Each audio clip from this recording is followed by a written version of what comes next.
It is the 27th of May, 1908. Qadian is grieving.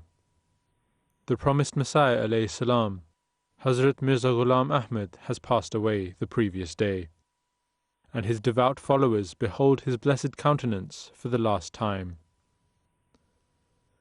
It is a time of great despair. Who will lead the community?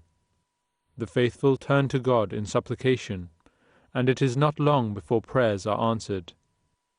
The most learned among them, the most sincere and the most righteous, is elected as Khalifa.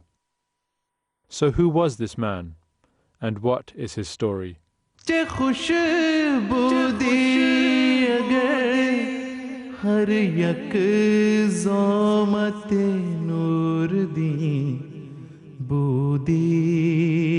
Hazrat Maulana Hakeem Nooruddin was that blessed companion about whom the promised Messiah alayhi salam said, "How would it be if every member of the community were a Nooruddin?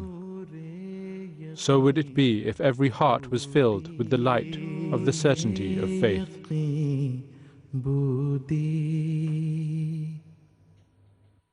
The story of this noble companion begins in 1841 at his birthplace, Beira, a small town in the Punjab. He was born to a noble family who were descendants of Hazrat Umar Farooq Raziyallahu Ta'ala Anhu. His family were lovers of the Holy Quran, and this love for the word of God was instilled in his heart from a very young age. Hazrat Maulana Nooruddin Raziyallahu Ta'ala Anhu excelled in his studies, and his thirst for knowledge took him all over India and Arabia. With the passage of time, he became a well-versed Islamic scholar and earned such fame in natural medicine that he came to be known as Hakeem ul-Ummat, which means the best physician among the people. In addition to acquiring repute as an outstanding physician, he was known to be a learned, divine, and an exemplary believer, who had a great passion for preaching Islam, and it was due to this passion that he came to know of the promised Messiah alayhi salam. Hazrat Maulana Nooruddin Raziyallahu Ta'ala Anhu had long been searching for a perfect spiritual guide. In 1884 he came to know of the promised Messiah alayhi salam through his writings in defense of Islam against attacks from followers of different religions.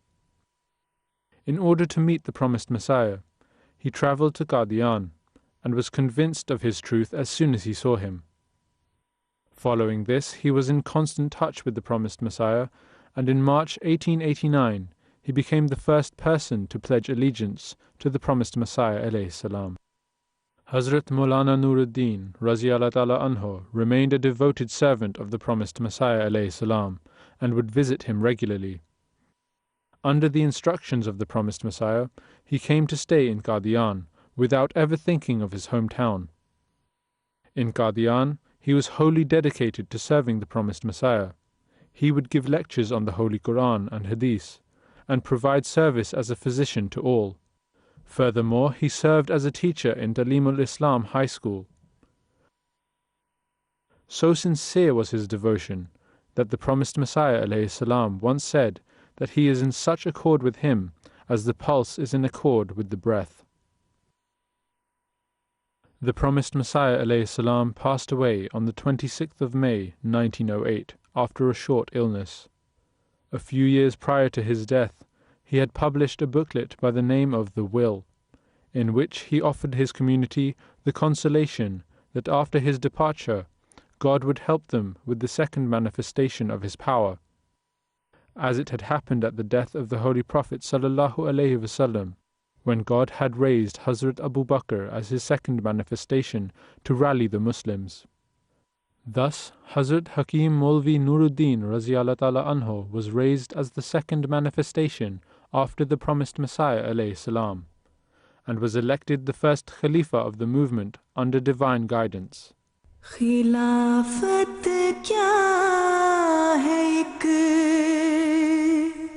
fazl-e azim mera birahma hai sarasar noor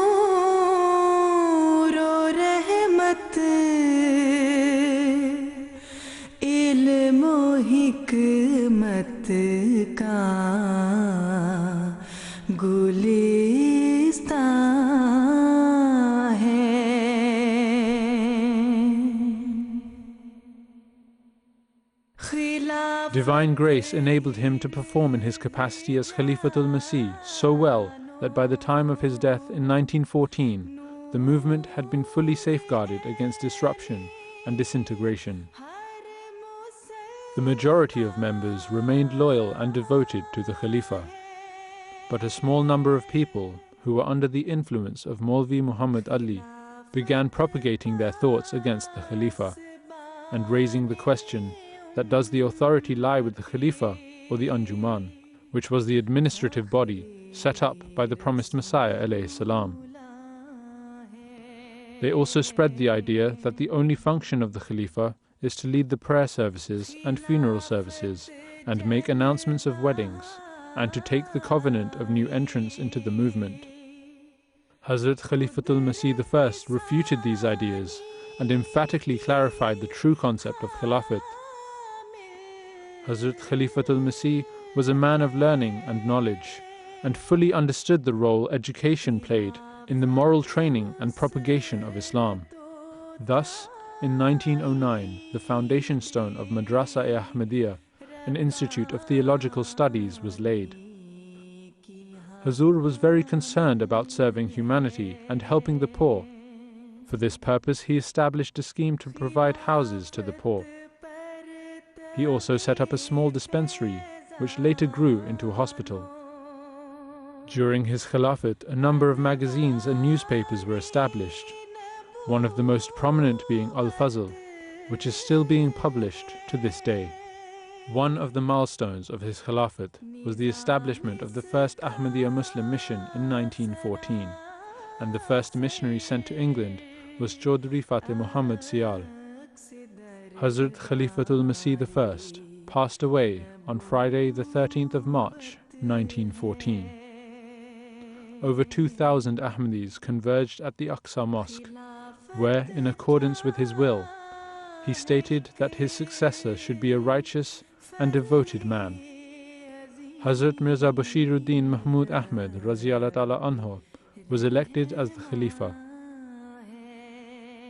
The newly elected Khalifa then led the funeral prayers of Hazrat Khalifatul Masih I, and he was laid to rest in the Bahishti Maqbara, next to the tomb of his holy master and benefactor, the promised Messiah, alayhi salam.